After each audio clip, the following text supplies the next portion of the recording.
बिस्मिल्लाहिर्रहमानिर्रहीम, अस्सलाम वालेकुम। उम्मीद है आप सब खैरियत से होंगे। इस तरह के आपको पता है कि पूरी दुनिया में कोविड-19 की वजह से जो एक तरफ लॉकडाउन है, दूसरी तरफ तालीमी इदारे जितनी भी है वो भी बंद है। तो मतलब ये है कि तालीम पर जो है काफ़ी मतलब उसका बुरा असर है। तो इसी सिलसिले में हमारे इंस्टीट्यूट इदारे अल अज़हर एजुकेशन इंस्टीट्यूट ने ये एक कोशिश शुरू की है, एक कदम उठाया है कि हम इंशाल्लाह बाकायदगी से जो है जितनी भी सब्जेक्ट है तो उनके जो है लेक्चर जो है वीडियो की सूरत में एक वेबसाइट पर जो है उसको अपलोड करेंगे और फिर वहाँ से आप जो है उन वीडियोस को हासिल कर पाएंगे। तो चलिए शुरू करते हैं। आज हमारा फर्स्ट लेक्चर है और सब्जेक्ट जो है हमारा फिज़िक्स है और क्लास जो होगा हमारा 8 और 9 का होगा। जिस तरह आपको इल्म होता है कि प्राइवेट स्कूल जितने भी पब्लिक इदारे हैं तो उसमें 8 और 9 का कोर्स जो है वो तकरीबन सेम होता है या एक ही जो है कोर्स से हम पढ़ाते हैं। लेकिन 8 में है कि वो लिमिटेड चैप्टर हम पढ़ाते हैं, मतलब ये कि 3-4 चैप्टर तक उनका कोर्स होता है। तो ये जितनी भी लेक्चर यहाँ पर होगी तो ये लेक्चर जो है 8 वाली बच्ची भी देख सकते हैं और 9 की बच्ची भी देख सकते हैं। तो चलिए शुरू करते हैं अपने टॉपिक की तरफ। टॉपिक जो है हमारा वो इंट्रोडक्शन टू फिजिक्स है। चैप्टर हमारा फर्स्ट है और इसी चैप्टर का नाम है फिजिकल क्वांटिटीज। ठीक है, फिजिकल क्वांटिटीज एंड मेजरमेंट। ठीक है, फिजिकल क्वांटिटी एंड मेजरमेंट और ये है हमारा चैप्टर नंबर फर्स्ट। ठीक है, फिजिकल क्वांटिटी क्या चीज़ है, मेजरमेंट क्या चीज़ है, तो इनको भी पढ़ेंगे। लेकिन पहले हमने फिजिक्स शुरू की है तो इससे पहले हम फिजिक्स की कुछ इंट्रोडक्शन करेंगे कि फिजिक्स क्या चीज़ है, उसमें हमने क्या पढ़ना है, फिजिक्स जो है कहाँ से जो है यह अखज़ हुआ है और फिजिक्स जो है किस चीज़ का ब्रांच है। तो ये सारी बातें पहले हम करेंगे। उसके बाद जो है फिजिकल क्वांटिटी और मेजरमेंट जितनी भी इसी चैप्टर में टॉपिक होंगे तो इंशाल्लाह उसको भी कवर करेंगे। जिस तरह आपको ये पता है कि फिजिक्स भी जो है साइंस का एक ब्रांच है। साइंस के आपको पता है 3 जो ब्रांच है, केमिस्ट्री, बायोलॉजी और इस तरह फिजिक्स। तो थोड़ा बहुत साइंस पढ़ेंगे कि साइंस जो है वो क्या होता है और साइंस का जो ये लफ्ज़ है ये कहाँ से निकला है। ठीक है, साइंस का जो लफ्ज़ है ये डिराइव हुआ है लैटिन वर्ड से और वो जो लैटिन वर्ड है वो साइंशिया है। साइंशिया का मतलब नॉलेज, मतलब ये हुआ कि साइंस जो है वो नॉलेज की एक ब्रांच है। ठीक है, science is the branch of knowledge. कौन सी नॉलेज है यहाँ पर? यहाँ पर सिस्टमेटिक नॉलेज की बात होगी। Physical world and natural world. अब फिजिकल वर्ल्ड किसे कहते हैं और नेचुरल वर्ल्ड किसे कहते हैं, तो इसके बारे में कुछ ये सुने। फिजिकल वर्ल्ड हमारा वो वर्ल्ड है जिसमें हम नॉन लिविंग थिंग्स के बारे में पढ़ते हैं। जितनी भी चीज़ें आपको नजर आ रही है और वो जानदार नहीं है तो वो जो चीज़ें हम पढ़ेंगे उनके मुताल्लिक जो भी इल्म होगा, और वो चीज़ें जो नेचुरल है मतलब जो कुदरती तौर पर पैदा हुए हैं वो जानदार है। तो यहाँ पर साइंस में हम फिजिकल वर्ल्ड के बारे में पढ़ते हैं और नेचुरल वर्ल्ड के बारे में। ठीक है, हमारा तरीक़ाकार क्या होता है, यहाँ पर हम ऑब्जर्वेशन करते हैं, उसी की मुताल्लिक इन्वेस्टिगेशन फिर होती है, एक्सपेरिमेंट करते हैं, एक्सपेरिमेंट रिजल्ट्स आती है, कंक्लूजन वगैरह। तो ये पूरा जो इल्म होता है इसको हम कहते हैं साइंस। ठीक है, फिर साइंस को हमने कैटेगराइज किए हैं, 2 और उसकी कैटेगरीज बनाई है हमने। एक होता है फिजिकल साइंस।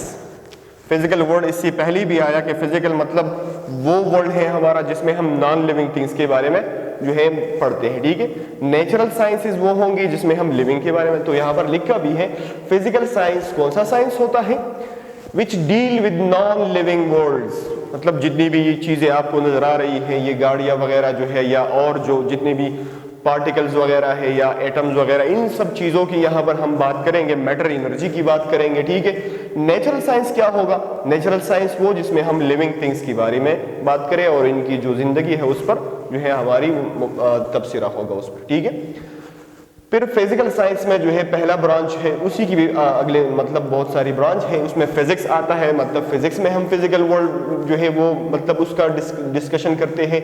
केमिस्ट्री में भी अगर आप देखें तो वहाँ पर भी जो है आप फिजिकल चीज़ों के बारे में बात करते हैं, मतलब नॉन लिविंग चीज़ों के बारे में। इस तरह एस्ट्रोनॉमी है, एस्ट्रोनॉमी मतलब जब आप स्पेस वगैरह और वहाँ पर जो सेलेस्टियल बॉडीज है उसकी मुतालिक बात करते हैं। अर्थ साइंस का मतलब यह है कि हमारी जो अर्थ जियोलॉजी जिस तरह अगर आप देखें तो वहाँ पर भी हम अर्थ की स्ट्रक्चर वगैरह, अर्थ में किस तरह एनर्जी ट्रांसफर होती है, किस तरह जो है मतलब उसका स्ट्रक्चर है और बहुत सारी और जो है चीज़ें हम पढ़ते हैं। तो ये अगर आप देखें तो ये फिजिकल साइंस में आते हैं, मतलब ये वो साइंस है जिसमें हम नॉन लिविंग थिंग्स या नॉन लिविंग वर्ल्ड के बारे में पढ़ते हैं। नेचुरल साइंस मतलब बायोलॉजी में आपको पता है कि उसमें आप लाइफ पढ़ते हैं, लिविंग ऑर्गेनिज्म के बारे में पढ़ते हैं। तो ये यहाँ पर कुछ इस तरह है, ठीक है। फिर हम जाएंगे, हमारा इंट्रोडक्शन टॉपिक जो असल में है वो फिजिक्स का इंट्रोडक्शन है, तो मतलब फिजिक्स यहाँ पर हम डिफाइन करेंगे। तो फिजिकल साइंस में से एक ब्रांच फिजिक्स का है। अब फिजिक्स क्या चीज है और फिजिक्स का ये लफ्ज कहाँ से निकला, ठीक है। फिजिक्स का जो वर्ड है ये यहाँ पर लिखा है, it is derived from a Greek word physikos. कहीं पर फिजिकास आता है, कहीं पर फ्यूजिस भी आता है, ठीक है। कई पर किताबों में ये वर्ड भी होता है, लेकिन मतलब दोनों का क्या है, नेचर। तो मतलब आसान हुआ कि यहाँ पर फिजिक्स में हमने क्या पढ़ना है, nature. The study of nature is called physics. लेकिन फिर अगर आप नेचर को डीपली देखें कि नेचर क्या चीज होता है, अगर आप इर्द गिर्द अपने आप जो मतलब इर्द गिर्द देखे अपने सराउंडिंग में, तो नेचर में, अपने एनवायरनमेंट में, अपने सराउंडिंग में देखे तो जितनी भी फेनोमेनाज हो रही है, जितनी भी मतलब नेचुरल अकरिंग प्रोसेसेस हैं, तो उनमें सिर्फ दो चीजें इन्वॉल्व हैं। मतलब नेचर को अगर हम डीपली देखें तो उसमें उसकी दो जुज बनते हैं, एक होता है मैटर, ठीक है, और एक होता है एनर्जी, ठीक है। इन्हीं की इंटरेक्शन से ये सारी चीजें हो रही है। जहां पर भी आप देखो वो चीजें आप अगर इर्द गिर्द देखें तो वो चीजें जो आपको नजर आती है तो उनको हम मैटर का नाम बताते हैं। जो चीजें हमें नजर नहीं आती लेकिन उनका इंटरेक्शन मैटर के साथ होता है और हर वक्त हो रहा है। ये जितनी भी मतलब यूनिवर्स में जितनी भी फेनोमेनाज हो रहे हैं, फेनोमेना किसी कहते हैं जब मैटर एनर्जी का इंटरेक्शन हो जाए, कोई क्राइसिस हो जाए, ठीक है, तो वो जो इंटरेक्शन है वो सिर्फ और सिर्फ मैटर एनर्जी की बात है यहाँ पर। तो मतलब फिजिक्स असल में जो डील करेगा वो किसके साथ, मैटर के साथ डील करेगा और एनर्जी के साथ उसकी डीलिंग होगी, ठीक है।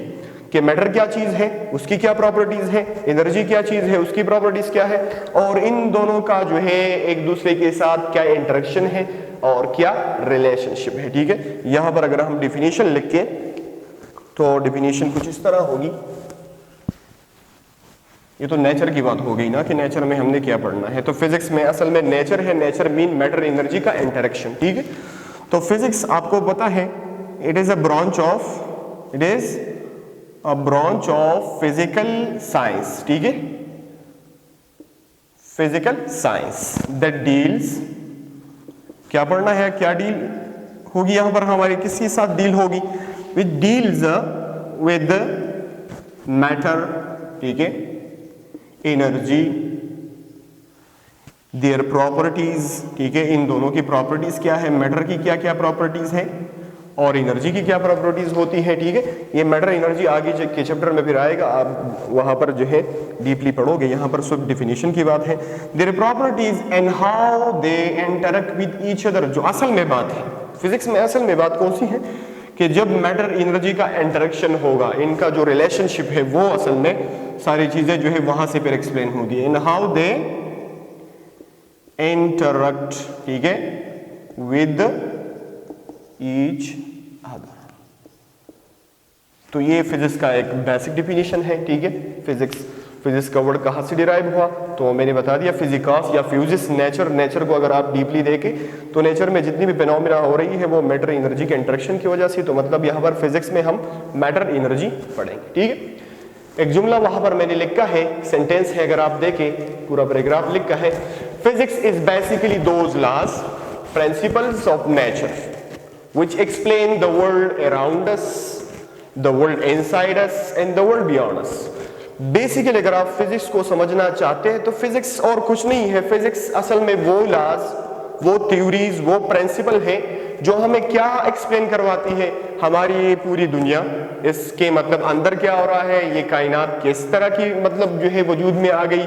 फिर जब जिस तरह बिग बैंग थ्योरी में बात है कि एक ये छोटा सा पार्टिकल था और उसमें पता नहीं कहाँ से एनर्जी आ गई और एक बिग बैंग हुआ और फिर वहां से छोटे छोटे पार्टिकल बने, फिर वो जो पार्टिकल जिस तरह के क्वार्क्स, लेप्टॉन्स ये होते हैं, तो वो जब फिर क्या होते गए, कंबाइन होते गए, तो उनसे एटम बने और एटम से मैटर बनते गए।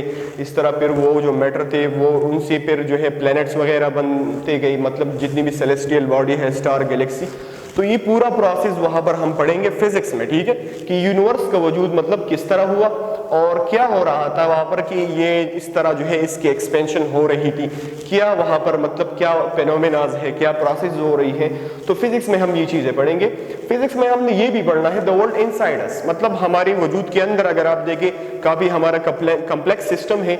मतलब अगर आप रेस्पिरेशन सीखना चाहते हैं कि ये रेस्पिरेशन किस तरह होता है, ये जो हमारा डाइजेस्टिव सिस्टम है, ये जो सर्कुलेशन ब्लड का है, तो इनको भी जो अगर आप सीखेंगे तो वो भी आप फिजिक्स की मदद से, फिजिक्स की लॉस की मदद से, फिजिक्स की एप्लीकेशन की मदद से, फिजिक्स की जितनी भी मतलब इन्वेंशन हुई है, मतलब इंस्ट्रूमेंट है, उनकी मदद से आप देख सकते हैं किसी बॉडी को जो है वहां पर अगर कोई मसला है वगैरह, या अगर आप उसकी थेरापी कर रहे हैं, डायग्नोसिस कर रहे हैं कि बीमारी की, तो वो सारी चीजें अगर पॉसिबल है तो वो सिर्फ और सिर्फ फिजिक्स से पॉसिबल है। और यहाँ पर बियॉन्ड अस की बात मैंने आपको बताई कि वर्ल्ड बियॉन्ड अस का मतलब ये है कि हमारी कायनात किस तरह वजूद में आई, क्या हुआ कि ये सारी चीजें इस तरह बन गई। और अभी भी जो है अगर आप देखें तो एक्सपेंशन हो रहा है यूनिवर्स में, और आखिरकार जब ये यूनिवर्स खत्म होगी तो क्या प्रोसेसेस, क्या फेनोमेना होंगे, तो वो भी फिजिक्स में जो है उसी की भी एजम्पशन मौजूद है, ठीक है। यहां तक तो ये बातें होगी। कुछ मैं जनरली बताऊंगा कि अगर आप अपने इर्द गिर्द देखें, हम कहते हैं कि जमीन गोल है, ठीक है। फिजिक्स में असल में क्यूरोसिटी बहुत ज्यादा है, मतलब आप ये किसी चीज की जानिब अगर आप देखें तो वो आप सोचेंगे, फिजिक्स में ये बात है कि ये काम किस तरह हो रहा है, क्यों हो रहा है और कहां से हो रहा है। तो फिजिक्स में ये चीजें बहुत ज्यादा होगी। हम कहते हैं कि जमीन गोल है, तो जब जमीन गोल है तो आप मुझे बताएं, फर्ज करें यहां पर अगर कोई बॉडी है तो ये यहां से गिर क्यों नहीं रही नीचे, स्पेस में क्यों नहीं जा रही, यहाँ पर अगर है वो क्यों गिर नहीं। मतलब हम काफी जो है जमीन पर जो है उसी तरह जुड़े, अगर छिलांग मारते हैं तो दोबारा जमीन पर आते हैं। मैं अगर किसी चीज, किसी मार्कर को यहाँ से फेंकूं ऊपर तो वो जमीन में आता है। इस तरह मतलब ये जमीन में है क्या चीज कि हर एक चीज को मतलब ये क्या करता है, अपनी तरफ अट्रैक्ट करवाता है। तो इसी के मुताल्लिक में अगर आपको ये एक एग्जाम्पल हुआ, ये एक अर्थ है और ये एक बॉडी है, ठीक है, एक बॉडी होगी, ये नीचे क्यों भी नहीं गिर रही। तो इसके लिए न्यूटन ने जो एक लॉ पेश किया था, यूनिवर्सल लॉ ऑफ ग्रेविटेशन, उसी में सारी बातें हैं कि कायनात में जितनी भी ऑब्जेक्ट्स हैं तो हर वो ऑब्जेक्ट जो है वो एक्सपीरियंस, उस पर भी एक्सपीरियंस होगा फोर्स, और वो भी एक्सपीरियंस करवाएगा एक फोर्स जिसका नाम होगा फोर्स ऑफ ग्रेविटेशन। तो यहाँ पर ग्रेविटेशनल फोर्स की बात है। हम अगर देखें तो ये अर्थ की जो मतलब स्ट्रक्चर है या इसका जो मास है वो बहुत ज़्यादा है, तो वहाँ पर वो ला आगे बढ़ेंगे भी, लेकिन वहाँ पर उसी ला में बहुत ज़्यादा बात यह है कि वो ये फोर्स तब लगेगा जब किसी बॉडी के साथ मास होगा, और फोर्स का इफेक्ट चेंज होगा जब इन दोनों बॉडियों के दरमियान या ये और कोई बॉडीज हैं जब उनके दरमियान ये फासला कम या ज्यादा हो, तो फोर्स उसी जो है मतलब में वहां पर हर एक फासले के लिए उसका एक अलग से इफेक्ट होगा। तो यहाँ पर अगर आप देखें तो इसका फोर्स बहुत ज्यादा है क्योंकि मास बढ़ गया है। मास बढ़ेगा तो इसका फोर्स बढ़ेगा। मास को हम मेजर ऑफ इनर्शिया भी कह सकते हैं। ये भी इस पर फोर्स लगाता है और ये भी लगाता है, लेकिन इसका फोर्स कम पड़ जाता है क्योंकि उसका मास ज्यादा है, ठीक है। तो इसी वजह से सारी चीजें जमीन पर क्या है, जुड़ी हुई है। इस तरह मैं अगर बताऊं कि ये सन है, ठीक है, और प्लैनेट्स क्या करते हैं, सन के इर्द गिर्द किसी खास ऑर्बिट में क्या होते हैं, वो घूमते हैं, अपने चक्कर लगाते हैं। तो कोई अगर आपसे पूछे कि ये गिर क्यों नहीं रही, ये सन के करीब क्यों नहीं आ रही, क्योंकि यहाँ पर तो आपने कहा कि यहाँ पर अट्रैक्शन की बात है, ठीक है। ग्रेविटेशनल फोर्स यहाँ पर क्या करवा रहा है, ग्रेविटेशनल फोर्स यहाँ पर अट्रैक्शन करवा रहा है, ठीक है, इन दोनों के दरमियान। वहां पर भी ग्रेविटेशनल फोर्स है, वो भी तो बॉडीज है, उनकी भी मासेस है, तो वहां पर क्यों जो है अट्रैक्शन क्यों नहीं आ रहा, मतलब ये प्लैनेट्स इसके साथ क्यों नहीं जुड़ रहे, एक खास प्लैनेट में किस तरह जो है। तो ये बात मैंने आपको बता दी कि ग्रेविटेशनल फोर्स को हम क्या कहते हैं, force act at a distance, इसको ये नाम भी बताते हैं। इसका मतलब ये है कि ये इस तरह का एक फोर्स है कि अगर डिस्टेंस, ये डिस्टेंस पर डिपेंड करेगा, ठीक है। डिस्टेंस अगर कम हो गई तो उसी मुताबिक जो है अपनी इफेक्ट चेंज करेगा। डिस्टेंस अगर ज्यादा हो रही है तो इस फोर्स का इफेक्ट और इसकी जो भी मतलब यहाँ पर इसका नेचर है वो भी चेंज होगा। तो यहाँ पर जो सन और अदर प्लैनेट्स है इनके दरमियान जो इनके बीच का जो फासला होता है वो बहुत ज्यादा होता है, तो यहाँ पर जो अट्रैक्शन है वो कम पड़ जाती है। उसके बनिस्बत यहाँ पर एक दूसरा फोर्स ये प्रोवाइड करता है जिसको हम कहते हैं सेंट्रीपिटल फोर्स। लेकिन यहाँ पर ये अगर घूम रहे हैं ये प्लैनेट्स तो ये भी सिर्फ और सिर्फ किस वजह से है? ग्रेविटेशनल फोर्स की वजह से है। इस तरह और भी जो है फोर्सेस है, फिजिक्स में हम 4 फोर्सेस पढ़ते हैं। ग्रेविटेशनल फोर्स, दूसरा जो फोर्स होता है वो इलेक्ट्रोस्टैटिक फोर्स उसके कहते हैं, ठीक है। इलेक्ट्रोमैग्नेटिक फोर्स अगर मैं बता दूं, फंडामेंटल फोर्स इलेक्ट्रोमैग्नेटिक फोर्स। तीसरा जो फोर्स होता है वो होता है स्ट्रॉन्ग न्यूक्लियर फोर्स, ठीक है। और इसके बाद जो आखिरी वाला फोर्स है वो है वीक न्यूक्लियर फोर्स। अब मैं शॉर्टली बताऊंगा। ग्रेविटेशनल फोर्स में सारी मासेस की बात आती है, जिस बॉडी के साथ भी मास होगा तो ये फोर्स उस पर या ये फोर्स किसी और पर एक्सपीरियंस जरूर करवाएगा। इलेक्ट्रोमैग्नेटिक फोर्स से बात पता चलती है कि यहाँ पर चार्जेस की बात है, ये फोर्स वहां पर अपना जो है मतलब गवर्न करेगा, अपनी जो है एक्सपीरियंस करवाएगा जब किसी बॉडी के साथ चार्ज होगी। तीसरा जो हमारा फोर्स है वो स्ट्रॉन्ग न्यूक्लियर फोर्स है। फिजिक्स में असल में ये 4 फोर्सेस है। बाकी जो फोर्स है वो यहाँ से डिराइव हुए, इन्हीं की वजह से बेसिकली जो हम पढ़ेंगे फोर्स वो सिर्फ और सिर्फ 4 फोर्स है। बाकी जितनी भी आप फोर्स देख रहे हैं वो यहाँ से इन्हीं से जो है डिराइव हुए हैं, ठीक है। स्ट्रॉन्ग न्यूक्लियर फोर्स जो है ये न्यूक्लियस में होता है। जिस तरह मैं अगर आपको बताऊं कि ये एक एटम है, ठीक है, तो एटम में न्यूक्लियस में क्या होते हैं? अंदर प्रोटॉन होते हैं, न्यूट्रॉन होते हैं बीच में, और यहाँ पर इलेक्ट्रॉन है। तो प्रोटॉन का जो है एक दूसरे के साथ आपको पता है इंटरेक्शन होना चाहिए था, क्योंकि वहां पर तो plus charge like charge repel होते हैं, लेकिन फिर भी वो एक दूसरे के साथ जुड़े हुए हैं। ये क्यों? क्योंकि यहाँ पर एक फोर्स होता है स्ट्रॉन्ग न्यूक्लियर फोर्स, और ये फोर्स उसी अट्रैक्टिव फोर्स से क्या होता है, ये रिपेल्सिव फोर्स है, इसको कूलम्बिक फोर्स कहते हैं। चार्जेस के दरमियान जो फोर्स होता है कूलम्बिक फोर्स। तो स्ट्रॉन्ग न्यूक्लियर फोर्स का मैग्नीट्यूड, इसका स्ट्रेंथ उसी फोर्स से ज्यादा हो जाता है, तो इस तरह वो फोर्स कम पड़ जाता है और ये फोर्स ज्यादा होके प्रोटॉन और ये एक दूसरे में जुड़ जाते हैं। वीक न्यूक्लियर फोर्स कहां पर आपको नजर आएगा? उसके फेनोमेना जब रेडियो एक्टिव डिके होंगे। क्या होंगे? जब रेडियो एक्टिव डिके होगा। रेडियो एक्टिव डिके किसे कहते हैं? कि जब कुछ एटम्स अपनी स्टेबिलिटी के लिए अपने न्यूक्लियस को डिसइंटीग्रेट करे, खत्म करे और अपने आप से पार्टिकल को एमिट करे, तो वो जो पार्टिकल एमिट होंगे तो उस दौरान वहां पर जो फोर्स उनके माबेन होगा वो होगा रेडियो एक्टिव डिके। तो ये कुछ फिजिक्स के हवाले से मैंने कुछ एक्सप्लेनेशन जनरल भी की, और यहाँ पर ये भी बता दिया कि फिजिक्स जो है साइंस का ब्रांच है, साइंस में फिजिकल साइंस का ब्रांच है। फिर फिजिक्स की डिफिनीशन की बात हुई कि वर्ड फिजिकॉस से निकला है। फिजिकॉस का मतलब नेचर है। नेचर में फिर अगर मैं आप सोचे तो नेचर में 2 चीज़ें की इंटरेक्शन की बात होती है, एक मैटर और एक एनर्जी की। तो मतलब फिजिक्स का जो सारा डील है वो मैटर, एनर्जी और इनके इंटरेक्शन के बारे में। तो फिजिक्स बेसिकली है क्या चीज़? फिजिक्स को अगर आप बेसिकली समझते हैं और समझना चाहते हैं तो फिजिक्स और कुछ नहीं है, लॉज है, थ्योरीज है, प्रिंसिपल है। वो लॉज जो हमारी कायनात हमें क्या करे, एक्सप्लेन करवाए। इसमें जितनी भी फिनोमेना होती है वो हमें एक्सप्लेन करवाए, जितनी भी मतलब प्रोसेस नेचुरल अकरिंग होती है वो हमें एक्सप्लेन करवाए। उम्मीद है आपको ये वीडियो पसंद आया होगा। जहाँ पर भी मसला हो तो आप फिर पूछ सकते हैं, व्हाट्सएप नंबर पर रब्ता कर सकते हैं। तब तक के लिए खुदा हाफिज़, अगले वीडियो में मिलते हैं।